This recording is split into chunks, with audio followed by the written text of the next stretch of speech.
All right, welcome back to another episode of Two Dads in Tech. We have a very special guest with us today, Nir Eyal. Nir Eyal is the author of the best-selling book, Indistractable: How to Control Your Attention and Choose Your Life.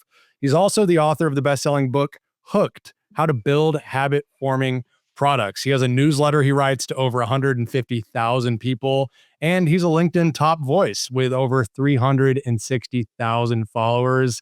Thanks so much for joining us today, Nir. Oh, my pleasure. Thanks so much for having me. Absolutely. We originally connected, Nir and I, because of a video of a podcast episode we did a few months ago where we talked about phubbing. And to jog everyone's memory, phubbing is this new kind of concept of choosing your device and your phone over the people and the interactions right in front of you. And this is kind of like right up Nir's alley with his two best-selling books, what he writes about. Troy, I know you have kind of a whole list of items to discuss with Nir, but I'm very excited just to hear his thoughts on phubbing as a concept and really to get into it with him today. Yeah. Where do we start? Yeah, so much to talk about. I'll give you a good place to start, actually. Let's backtrack a little bit. And there's one story that I listened to. I think it came out, you released it on YouTube in December. It was the superpower story. I think that's all I need to say. And you're probably like, oh, I know exactly what Troy's talking about. Can you just let the audience know what the superpower story is? Because we have talked about this. We're 37 episodes now. We have talked about this similar scenario where Daniel and I fall into almost every single day, if not every single day. And I want you to tell me the superpower story so the audience can know what I even mean by the superpower story. You talking about the story with my daughter? Exactly. Yeah. So this was the inspiration for writing Indistractable. One afternoon, I was with my daughter, and we had some daddy-daughter time together, just some quality time to hang out together. And we had this book of activities and games that we could play, have a paper airplane throwing contest, do a Sudoku puzzle together, all these different games. And one of the activities in the book was to ask each other this question. The question was, if you could have any superpower, what superpower would you want? And I remember that question verbatim, but I can't tell you what my daughter said, because in that moment, guys, I thought it was a good idea to just let me check my phone real quick. Let me just see what's going on here. And by the time I looked up for my device, she was gone, because I was sending her a very clear message that whatever was on my phone was more important than she was. And she went to go play with some toy outside. And so if you ask me today what the most important superpower I would want, it's the power to be indistractable. Because what I've learned is that there is no area of your life that is not affected by your ability to focus your attention, whether it's your physical health. If you don't go to the gym, if you don't eat right, you're going to feel like crap. Your mental health, if you can't focus, if you can't concentrate on your own thoughts and ideas, you're running real fast in the wrong direction. That's because you're distractible. Whether it's your relationships, right? If you can't sit across the table from someone without constantly taking your device, I'm telling you, it's not your device that's the problem. There's something deeper going on. And so we have to learn how to become indistractable, because this is the first generation in history where the constraint on who we can become is no longer information. It used to be, if you had access to information, you could be rich and wealthy, and famous, and you could know the secret code for how to do things. Today, everything's out there, right? There's no more secrets. Yep. You want to be healthy? Who doesn't know how to be healthy? You eat right and exercise. If you want to have better relationships with your family, you have to be fully present. There's no secret. Yeah. You want to start a business, you got to work real hard for a long, long time. So I think this is a real macro skill, because today we are drowning in information. We have so much information. What we lack is the time and attention to turn that wisdom, that information into wisdom. And to do that, we have to control our attention. It is truly the skill of the century. Yeah, that specific story. The other day, so my two sons, they're Liam and Harrison. And that specific story, I feel like I catch myself wanting, and this is a really bad way to phrase it, but I'm going to phrase it this way. I feel like I catch myself wanting to ignore my child for my technology. I don't, that's really bad way to phrase it, but like I want to see what's going on my phone. I appreciate your honesty, and youngers, maybe I know. But anyways, because of that story, and even just like what Daniel and I have talked about for the last almost year now, it's just like technology is taking over our lives, and it's scary, it's exciting, it's a whole mix of emotions. But now I'll say something like, Liam will say something to me, he's 3 years old. He'll say something to me, I'm like, yeah, Liam, you know what? Go ahead. What do you want, Liam? Like, I'll catch myself in the moment trying to like push him off. And I've been like, you know what? No, you can do that. Or let's go do that. And so I don't know. I feel like I'm slowly getting over that hump of putting technology behind what my children actually want to do. And so I mean, and I don't know if it's a coincidence or if my son's getting older, but I've been telling my friends around me, like, I'm having much more fun with my son who's 3, who can actually play around now. But yeah, I've been putting it down more. I've been catching myself. It's bad. That's great. That's great. And I appreciate your good. Yeah. honesty of saying, hey, look, it's my desire to do something else, right? There's only so many hours that a grown man can play Uno with a child, right? Like, it's boring, okay? It's hard. It's something that eventually you want an escape from. But I think this is why it's so important to have this conversation, because what we tend to do, what short-sighted people tend to do, and what I did, frankly, for years, was just blame the technology. Because that's what kind of the experts say. It's kind of the obvious solution, right? The phone is in your hand. It must be the phone's fault. What I discovered, though, what I really got down to brass tacks after I tried putting the phone away, after I tried getting rid of technology, after I tried, I actually got a flip phone from the 90s to, like, okay, the good old days before we had apps and Facebook and all these, distractions, I still got distracted, right? I would constantly still get distracted. Distraction is nothing new. Distraction has been with us for at least the past 2,500 years, at least since the time of Plato. Plato, the Greek philosopher, was complaining about how distracting the world was. So what I found in writing this book is that the source of the problem is much more interesting and more profound than just blaming our phones. And the solution provides us much more agency than technology is melting our brains. It's a very short-sighted answer, not very practical. If you just keep blaming the technology, it's kind of like the sugar myth, right? Like, every parent has heard, my kid's at a birthday party, he's acting crazy because he just ate some sugar. It's a complete myth. It is utter not true. Google it. Like, there is no such thing as a sugar high. It does not exist. And yet we perpetuate that myth. Why? Because as parents, it makes us feel so good. My kid isn't crazy because of anything I did or what they might be doing. It's because of the sugar. The sugar is messing with their brain. Guys, that is exactly what is happening today with the technology. Not that the technology isn't messing up our kids. It can very much mess up our kids, just like too much sugar can mess up our kids, or too much anything can mess up our kids. The problem is that we don't look at the source of the problem, the root cause. We look at these proximal causes as opposed to the root cause. And the root cause, newsflash, is icky, sticky feelings. It's the fact that we don't like to look at ourselves in the mirror and say, wait a minute, why do I keep checking my phone every 5 minutes? Is it really the phone? Or is it because I can't stand being with my family this long without getting agitated, stressed, and anxious? Oh, you're hitting on some stuff. Right? I think what's so obvious to me already in this conversation is the 2 books you wrote are kind of on both sides of the 2 dads in tech spectrum, where one deals with like products and building and the other deals with like distraction and relationships, and obviously both with a bit of both on the spectrum. You've said a couple times the phone is not the problem. So my question around this concept of screen time, parenting, and technology use is, what do you think parents are getting wrong about the whole screen time conversation, particularly with, let's call them young parents? Troy and I both have 2 kids under 4. Very, very commonplace to have those screen time conversations in our generation. What do you think we're getting wrong? Oh my God, so much. I'll tell you what I got wrong. I got a lot wrong. We messed up a lot as parents, but thankfully things turned out all right once we were started asking the right questions. I think that's the place to start. We don't get it perfect as parents, but we have to keep trying. We have to persevere. And I think the biggest thing we get wrong as parents is that we give up. That is the biggest mistake you can make. The kids these days with their technology, what can you do? It's melting their brains. It's addicting them all. And I hear that all the time. And when parents give up, when they believe there's nothing they can do, when they believe it's all the technology's fault, and this is perpetuated by stupid movies like The Social Dilemma and authors that make a ton of money selling books that scare the crap out of parents, telling them that technology and screen time is bad. That this is perpetuated by the media, mostly because media is threatened. Traditional media is threatened by new media.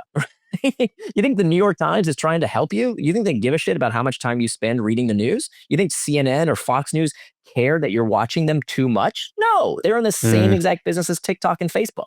They just hide it better because they blame those media companies because they're a threat to their bottom line. So we need to be very skeptical about these media companies blaming other media companies when they're in the exact same industry. What we need to do is to take a step back and realize that these are tools, just like all other tools. So a hammer can build a house and it can also smash someone's brains in. It's about how you use that tool. So the first mistake that I see a lot of parents making, especially new parents, is that they can't stand to see their kids bored. And so what do? They look to technology as a solution. We're all around the dinner table and we're trying to have a meal, and Johnny won't shut up. And so give him an iPad, give him my cell phone. That will keep him quiet. First huge mistake. Because what you're not doing is teaching your child to be bored. There is nothing wrong with being bored. And so your mistake of not planning ahead and bringing those crayons, bringing the coloring book, bringing something for them to do, involving them in the conversation around the table, for God's sakes, that's your fault. That's not Johnny's fault, right? You haven't planned ahead. Okay, you learn once, you make a mistake, don't keep making that mistake again. So the biggest problem I see is that one of the problems, maybe not the biggest, is that parents start relying on the phones as pacification devices. And they are training their children to not learn how to emotionally control their negative feelings. We call these internal triggers. So as soon as the kid's bored, as soon as they're, need something to do, here, take the device. That's a huge mistake. And of course, they blame the device, right? They gave the device. They taught the kid that the device is an emotional pacifier. And then when the kid begs for the device and says, iPad, iPad, iPad, they say it's the iPad's fault. Wow. You follow me on this? You see Oh, how yeah. stupid It's really, this is? I mean, it starts with us too. I mean, like It's all us. being distracted, where we're obsessed with looking at the screen, then, they see, monkey see, monkey do. Well, dad's always looking at his screen. So why shouldn't I just stare my at the God. screen? Oh, dude, This don't even get me exactly started. leads me Actually, to the do get me second big started. mistake. This is exactly right. So that's the first big mistake. The second big mistake is exactly what you said. If you want to raise indistractable kids, you have to be an indistractable parent, because parents don't understand that every child, as soon as they're born, they have these tiny invisible antennae. I don't know if you saw these with your kids. I didn't see them with my daughter, but they're there. These tiny invisible antennae. This is called the hypocrisy detection device. Oof. And your child is constantly scanning for whenever you screw up. So you can't tell your kid, get off your phone, get off TikTok, get off Fortnite, and meanwhile you're checking email. It does not work that way. It's like back in the 80s when I was a kid, the class of parents smoking instead telling their kid not to smoke. Of course not. We all smoked because that's what we saw our parents do. We tried it because we saw them doing it. So you have to learn to be an indistractable parent. The good news is that it's a myth to think that you can't be vulnerable with your child. So what I did, and what I encourage all parents to do, is to tell their children we are struggling with the same thing. We are all struggling with distraction, whether it's too much news, too much booze, too much football, too much Facebook. We all struggle with distraction in one form or another. And so when you involve your kid and say, look, we're going to do this as a family. We're going to declare a no phone zone, for example, around the dinner table. And we're going to learn to have conversations. And sometimes it's going to be boring. Maybe it's not going to be interesting, but we're going to learn how to get through that together. Now we're all involved versus I'm the cop and you're the prisoner. I have to tell you what to do. Put that phone away, damn it. That gets nowhere. Yeah. Yeah, we actually we came out with like the 7-day digital disconnect challenge exactly for that. Is to like, how do not only the kids be indistractable, but parents be indistractable as well. And day one is exactly that. It's like there's no technology at dinner and you have to have a conversation. You have to ask your son, like, what did you learn today? What was funny today? Like, what did you do? Things like that. Daniel and I were just on the last episode and we talked about how him and I grew up, where you would go grab these black plastic ramps, you'd put it outside, you'd ride your bike, you'd jump the ramps, you'd play tackle football in the yard. Boys and girls are all playing tackle football.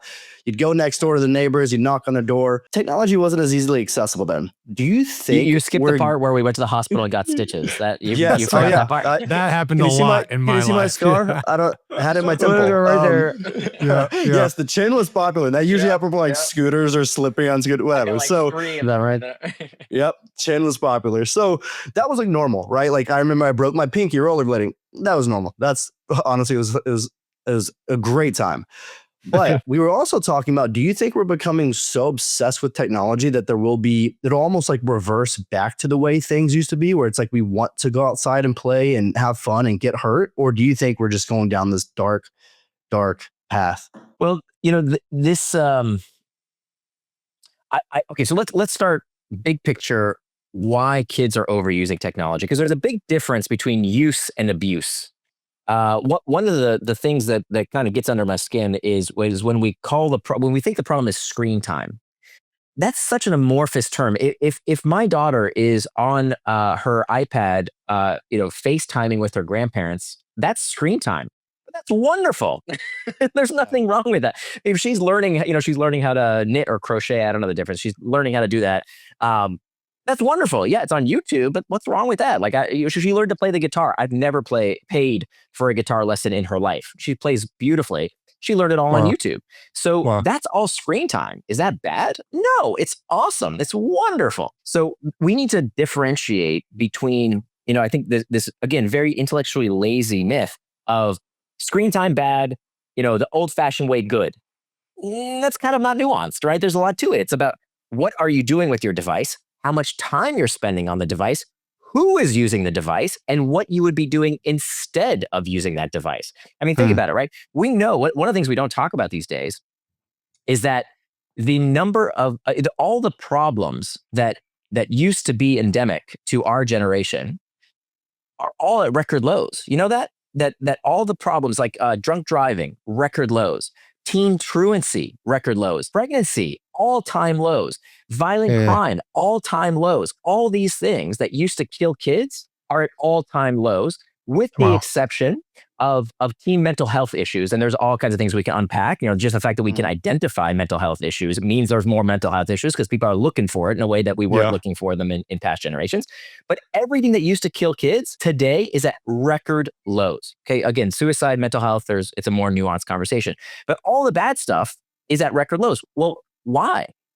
Part of the reason is because it's really hard to get into a drunk driving accident when you're at home playing Fortnite. So if you wanted to invent a device to keep kids off the streets and safe at home, there's some benefits, right? Yeah.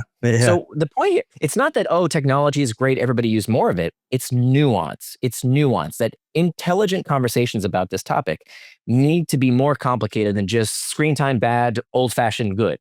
There's nuance there. Now, I'm a big, big believer that we need to look at the root cause of the problem. You've heard me say that a few times. So what is the difference between use, and use is as opposed to abuse?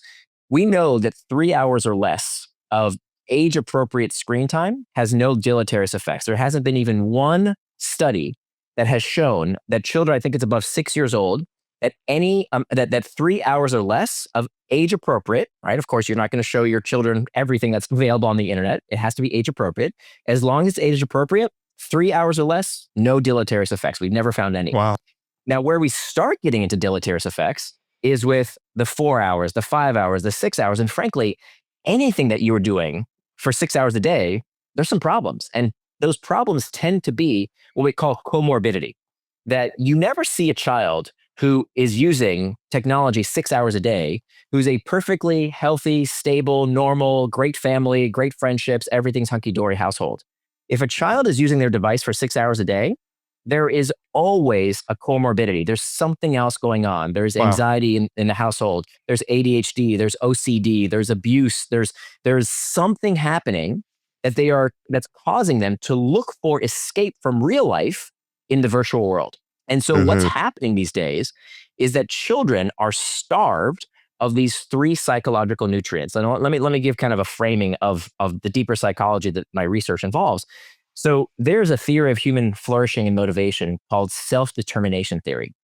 Self-determination theory is the most widely understood, most widely researched theory on human motivation and flourishing. It's been around since the 1970s. Every psychologist on the face of the earth knows about self-determination theory. And self-determination theory says that every human being needs 3 things to thrive.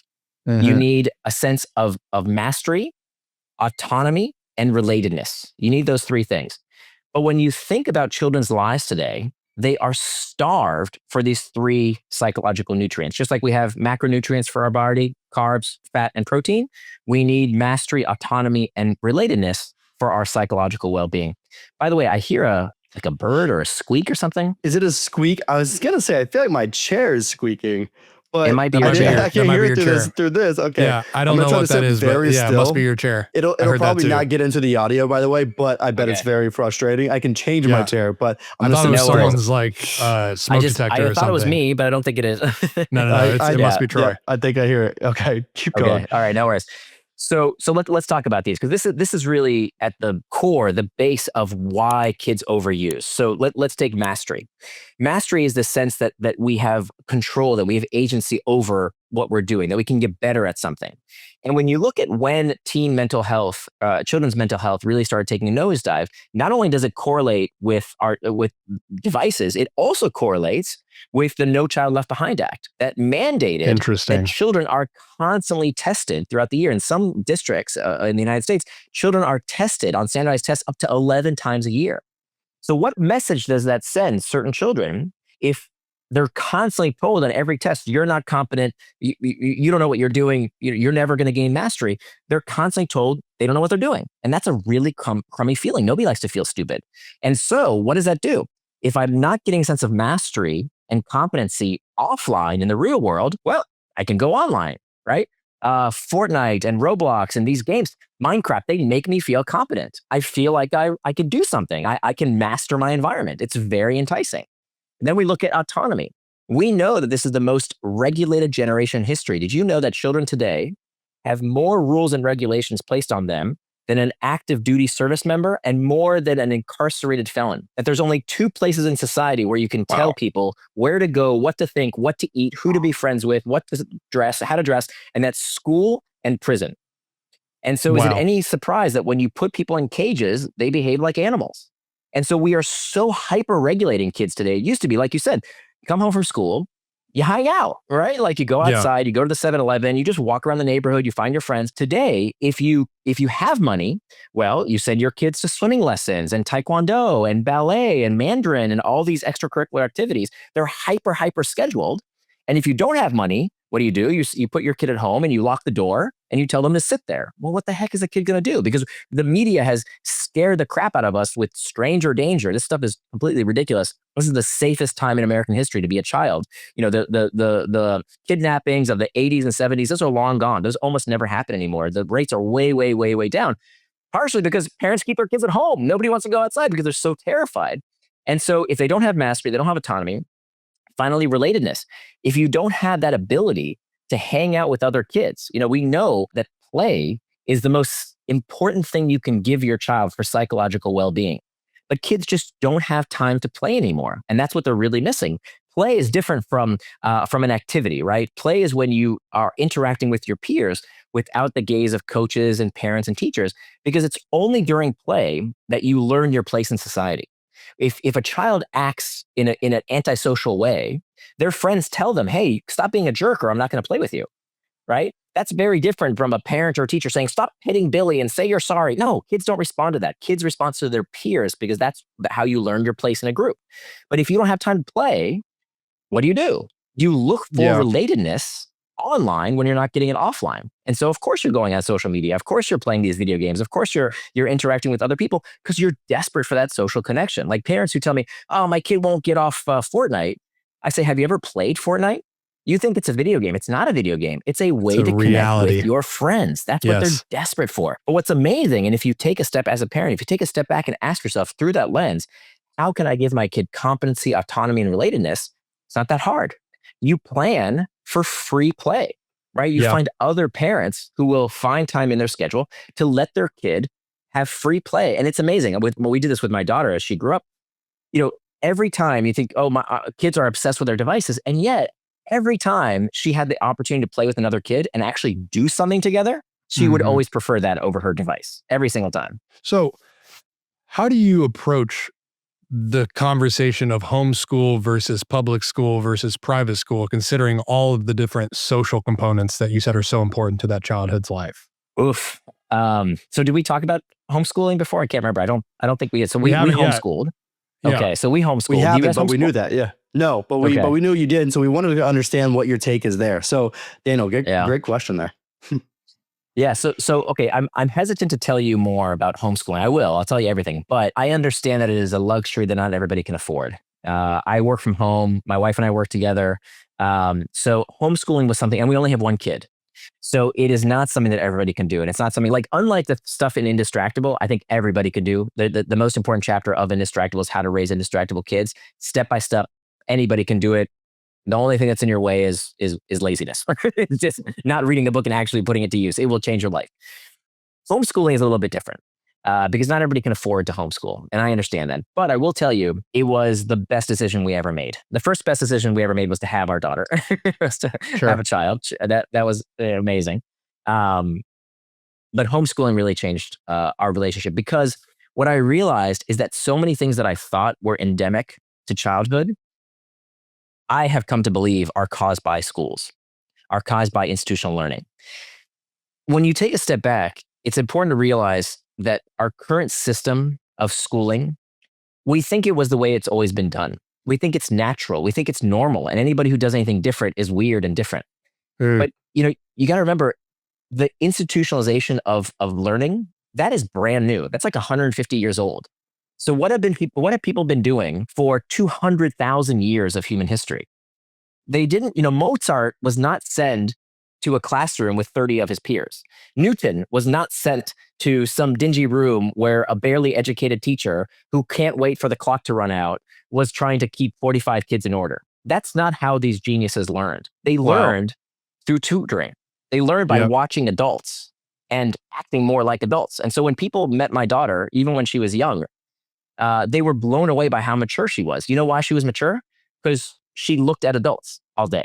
Now, she had plenty of time for play. That's always everybody's first question. What about socialization? Well, my first response is, I don't know about you guys.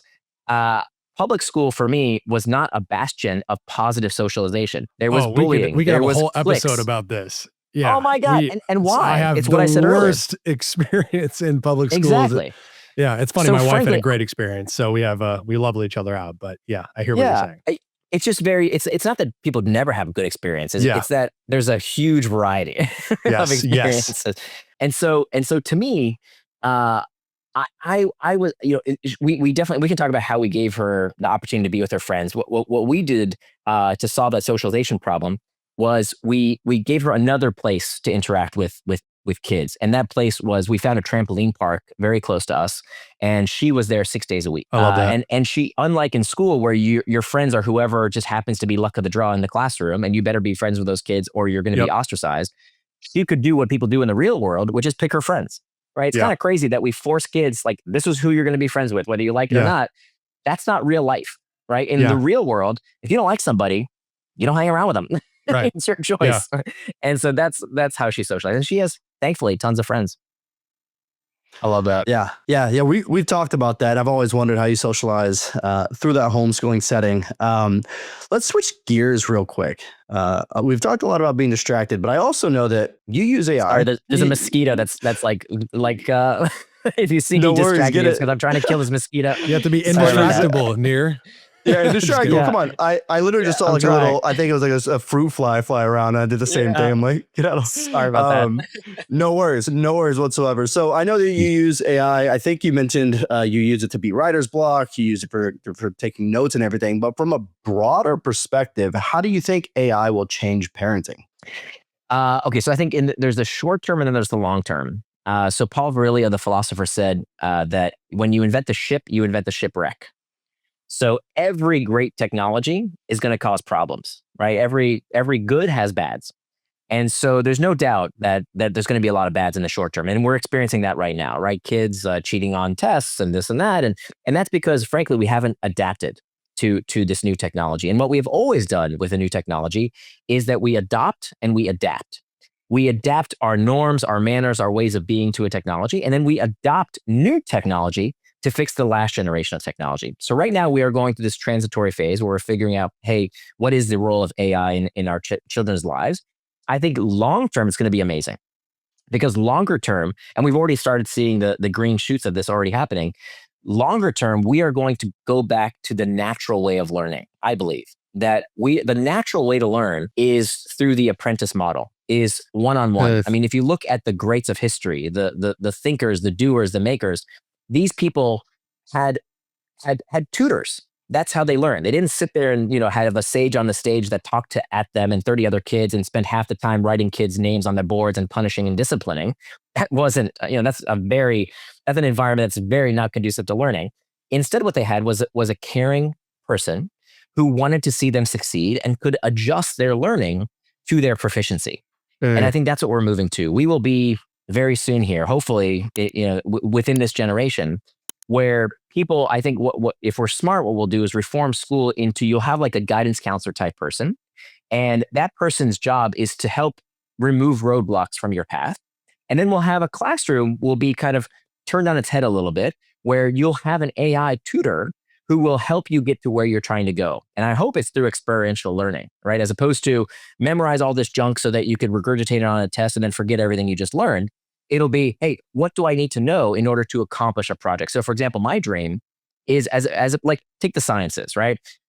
You have to cram all this information in your head so that you could pass some stupid test so that you can show how hard you worked on that test. What a waste of human capital, right? Like my daughter had to take an AP chemistry test. Oh my God, she worked so hard on memorizing this information, which now with just a couple keystrokes, it's all available in seconds, right? It's totally impractical to stuff your brain with information when it's right there on your fingertips. It's like learning, long division when you can use a calculator. It's all right there. What I think is going to happen, I hope, I dream, is that companies will build products so that children can find a passion. For example, instead of learning biology and memorizing a bunch of crap, instead what you say is, hey, I want to solve microplastics. Okay, I want to figure out microplastics. And then the AI will tell your child, okay, great. So for this high school level course, let me tell you what research hasn't been done that needs to be done for the sake of mankind. What's the cutting edge research? Right? If that's a problem you want to solve, what's the cutting edge of the research? Because AI can very easily parse all the research. And then it'll say, hey, I'm going to create a project for you to create an actual research project, which will move humanity forward. It'll move our understanding forward by discovering something new. Just like Newton did, you're going to discover something brand new. But in order to do that, here's what you need to know. Here are the building blocks, just like how you build on Roblox, right? You need the pieces in order to make the castle, whatever you're trying to build. Okay, you need a primary understanding of this, this, and this. We're going to learn those things so that you can run this experiment, write this paper, and change the world. That will now be possible, I think, through AI, and that wasn't possible before because, frankly, the number one job of school was just to babysit kids. And I get that. Parents got to go work and somebody's got to watch the kids. But I think we can do that in a much more efficient way when actually it's the AI in collaboration with the children doing the learning. And then we have some kind of guidance counselor type person that's just making sure that problems are removed from their path. I notice you've invested in a lot in different companies that are trying to solve some of these different creative meets tech meets learning. I saw Kahoot, Canva. What gets you excited about products these days when it seems like everyone is using AI to build the next, Uber of, product? Yeah. I mean, this stuff gets me super excited. I've invested in, thankfully, a few great companies that have gone on and changed the world. And I always use my methodology. So there's a lot of stuff I don't know about. So I won't invest in stuff that I don't have some kind of competitive edge. But when it comes to habit forming products, I wrote the book on it. So I know a thing or two about it. And that's all I invest in. I only invest in products that can change behavior for good. I love that. I just discovered Opal, and forgive me if this is a competitor of something you're the cap table on, or maybe you invested. I wasn't sure, but I am obsessed with Opal. Nice. And it's because the other day, this was literally 2 weeks ago, I was on my phone and like my son was trying to get my attention, and I just didn't even hear him. It's like he didn't exist. And I got like nauseous a little bit when I realized what was happening. I was like, oh God, like what am I doing? So I downloaded Opal, and I'm like 10 days in now. My phone habits have reduced. My phone use has reduced by like 85 to 95% every day. Fantastic. Yeah. And it's awesome. just from installing this app and basically listening to it. I'll go to open an app. It's like, are you sure? I'm like, no, never mind. I don't need that app right now. This is exactly what I mean. Remember I said earlier how we adapt and we adopt? So what you're doing is you're adopting new technology to fix the last generation of technology. Like when Paul Virilio said, when you invent the ship, you invent the shipwreck. Why don't you hear about shipwrecks anymore? We sail more ships than ever before. It's because we made ships better. And so that's exactly what you see. You see technology fixing itself, right? There's an app, think about it. There's an app on your phone which the person who made the phone will allow. And the job of that app is to help you use the device you bought less. Think about that. Like Fox News and CNN will never tell you, hey, you please stop watching. Go have a life. Go be with your kids. Right? They'll never do that. So funny. But Apple and Google, the people who make these phones and the operating systems on there, allow technology that will help you use their technology less. Why? It's not because of the goodness of their hearts. It's because they know that devices that are used responsibly and appropriately are more beloved. You'll use them over the long term versus the short term. And so Yes. this is a self-correcting process. I mean, this is exactly the capitalism at work as it should work, where people are saying, hey, I don't like this bad aspect of the technology. Let me find ways to use technology in a way that serves me rather than hurts me. And so that's exactly my approach. I'm not one of these guys who says, oh, technology is melting your brain, stop using technology. If you want to use technology less, awesome. And I'm going to show you not only the tools, but also the deeper psychology. Because I will tell you, I love Opal and these apps. I've invested in some of them. I love their mission. They're fantastic. The one caveat is if you don't deal with the internal triggers, if you don't deal with the emotional discomfort that you're looking to escape, the apps won't work, right? You're right. They're great. They're great as supporting you. But Yeah. fundamentally, you have to have tips and tricks that will help you calm down for that uncomfortable emotional state of I'm bored, I'm lonely, I'm uncertain, I'm anxious. That's the deeper reason why we look for escape. Yeah. I've got a question there because in Indistractable, and you just mentioned it, you talk a lot about internal triggers being honestly the real culprit as to why all of this distraction happens. So when you do catch yourself going down a distraction spiral, what do you do? Yeah, so it's about these 4 steps in concert. Just one of them won't cut it. And this is what I've spent 5 years researching, right? All the tips and tricks and life hacks. That stuff is okay. That's the tactics. What we need to learn is the strategy. Tactics are what you do. Strategy is why you do it. So if you don't understand the deeper reason that you're getting distracted, you'll always get distracted. Even with the apps and the tricks and the life hacks and all that stuff, you have to use these 4 steps in concert. Step number 1 is Oh, hey, and while we have you hooked, let's go ahead and give a quick shout out to our sponsor, Momentus. They are the most researched and cleanest supplements you can get on the market. Creatine, collagen, protein, etc. The ingredients they use are all natural, and their flavor is absolutely amazing. I have the chocolate fudge one every single day, but go check it out. It's livemomentus.com, livemomentus.com. 2 dads at checkout will save you 35%. master internal triggers.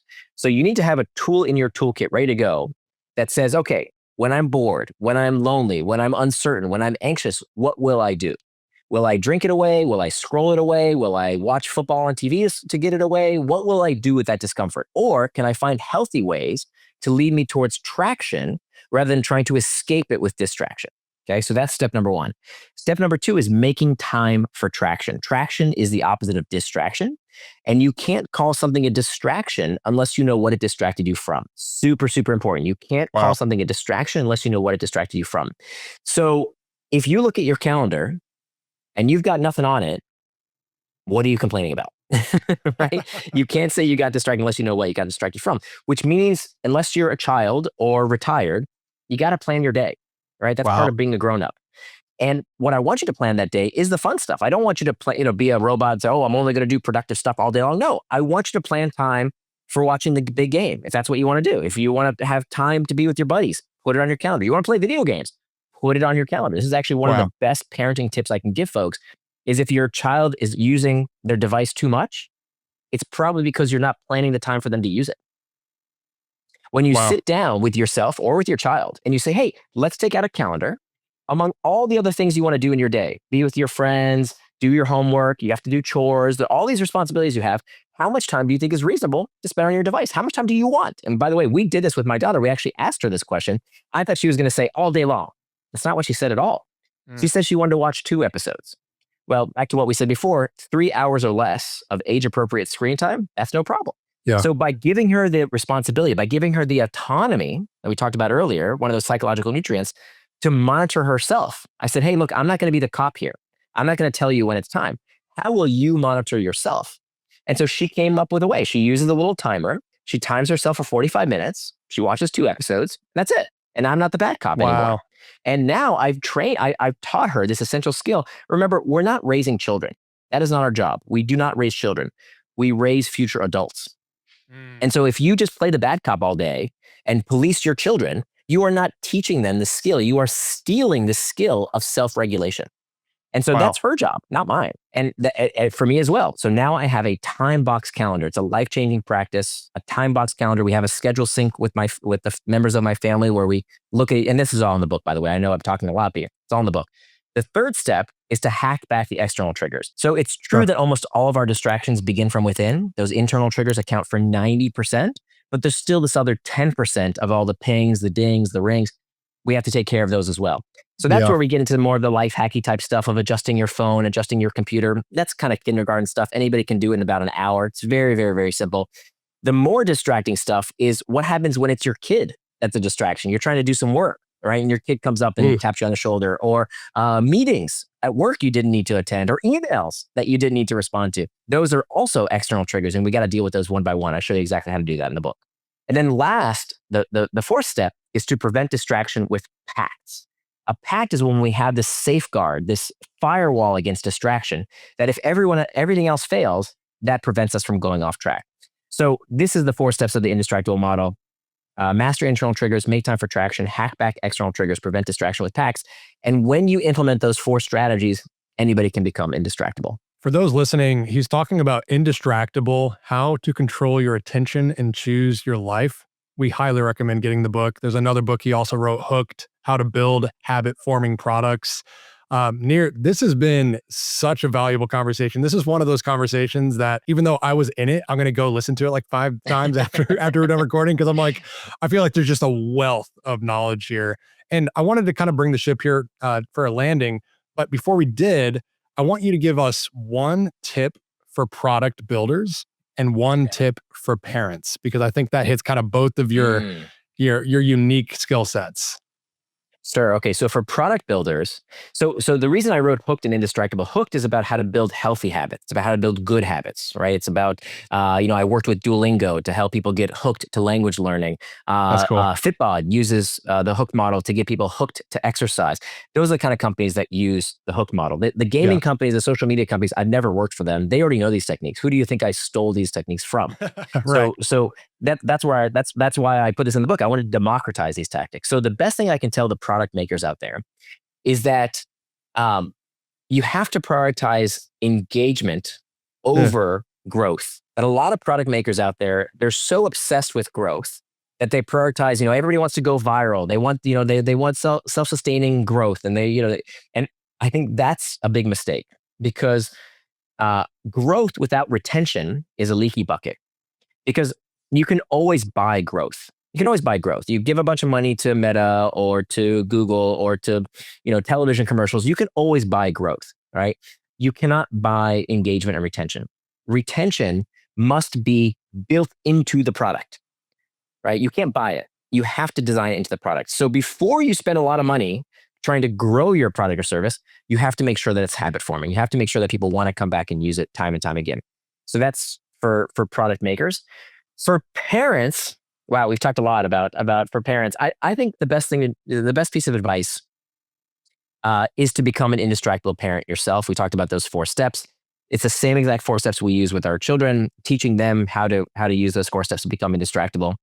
And I think if you're looking for a quick tip, it's that part of the problem we have with devices and why we see, I think, a rise in mental health issues with our children, it's not so much what they are doing on the devices, right? That most parents that I know, at least, they know how to have like child blocking type features. That's pretty darn easy, frankly. Like a responsible parent, you take 5 minutes, you install some kind of, blocking service that keeps out the porn and the bad stuff from your kids' eyes. That's not that hard to do. What I think parents forget is what the tech use is displacing. That's the real problem. It's not what they're doing on the device. It's what they're not doing when they're on their device. So if your kid is using the device because they can't find an opportunity to play with another child, that's awful, right? Again, play is the best thing you can do for your kid's psychological well-being. So before you schedule them for the swimming lessons and the ballet and the test prep, schedule time for them to play. That is way more important for their psychological well-being. Second, it's what these devices are displacing at night. Anything that beeps, buzzes, or boops should not be in a child's bedroom. I don't think it should be in an adult's bedroom either. No TV, no radio, no fish tank, right? Anything that disturbs sleep. Sleep is this is unequivocal. Sleep is so important for our psychological well-being. And the reason we see more depression among our kids, part of the reason is that they're just not sleeping enough. Right. Wow. Part of the reason we homeschool, it's because I was tired of getting up at 6 a.m. every morning Yes. as a child. That was torture. Yes. That is not good for your brain. And so if you can imagine, if you're on your device or watching television and you're not going to bed until midnight and you're only getting 5.5, 6 hours of sleep as a child, that is terrible. That's really bad news. So anything that might disrupt sleep for children, for adults, should not be in the bedroom. That's really good advice. And I love, I mean, you're just hitting both sides of the coin. You know, Troy and I are both product builders, but also parents. And we're really navigating this for the first time. You know, we ask the questions because we're curious. We don't have the answers. And it's kind of a process and a journey for us to come to those answers ourselves.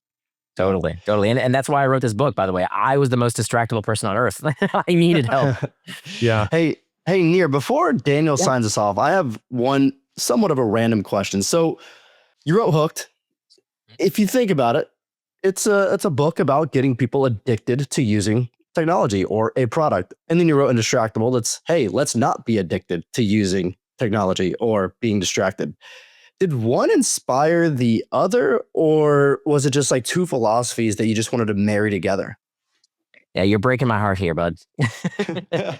So Why is it's that? not about, because there's a chapter in the book that directly talks about this. That the reason the book is not called Hooked: How to Build Addictive Products, which is what my publisher wanted me to write Engaging. it's about how to build. It's about how to build habit forming products. That's right. Addictions are always bad. Troy. Hey, it's okay. the way I look Comment. at it is like, hey, if like Fitbod or Duolingo, you have people hooked into using their phone to use it, right? So but like, not addicted. and So it's not hooked is bad different. screen It's time. Yeah. Exactly. So a Yeah, habit, we have okay. good habits and we have bad habits. Addictions are always bad. Because the definition of addiction is a persistent compulsive dependency on a behavior or substance that harms the user. That there's no such thing as a good addiction. Habits are just behaviors done with little or no conscious thought. And we have good habits and we have bad habits. So we want to get hooked to a fitness app, to a language learning app, to a financial freedom app. Like we want those products to get us hooked. That's great. Indistractable is about how to break the bad habits to different products. It's a different product. Got it. So Yeah. Hooked is Hooked about how and to build addicted good are habits. couldn't be any different. I mean, that's a really important distinction to make. And I'm glad we made that distinction. Exactly. Because I don't want anyone listening to this episode leaving and thinking, oh, I should get addicted to the good things. It's like, no. Don't get addicted to anything. Get hooked on what's educational, on what's healthy, on what's, providing better mental health, reducing depression. That's a great distinction. Exactly. Addiction is a disorder, whereas habits can be very healthy.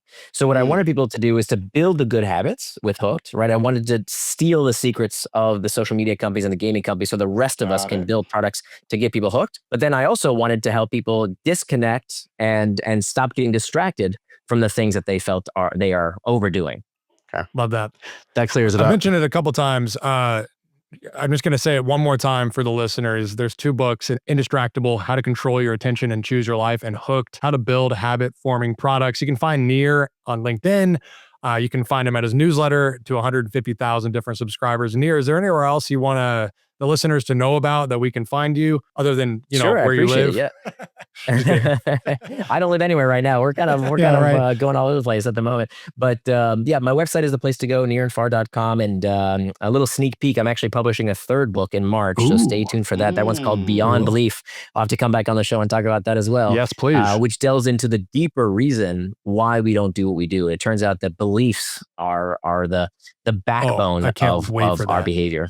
Yeah. That's going to be such a good one. Oh, thanks. Nir, this has been such a valuable show, and we're going to just chop it up in every which way we can to get as much value from this as possible all over socials.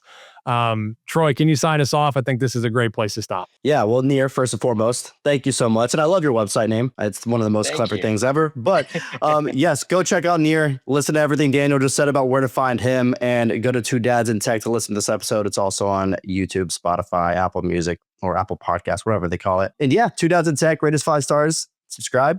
Other than that, we'll catch you next time. Nir, again, thank you so much. Thank you. My pleasure. Thanks so much. Take care.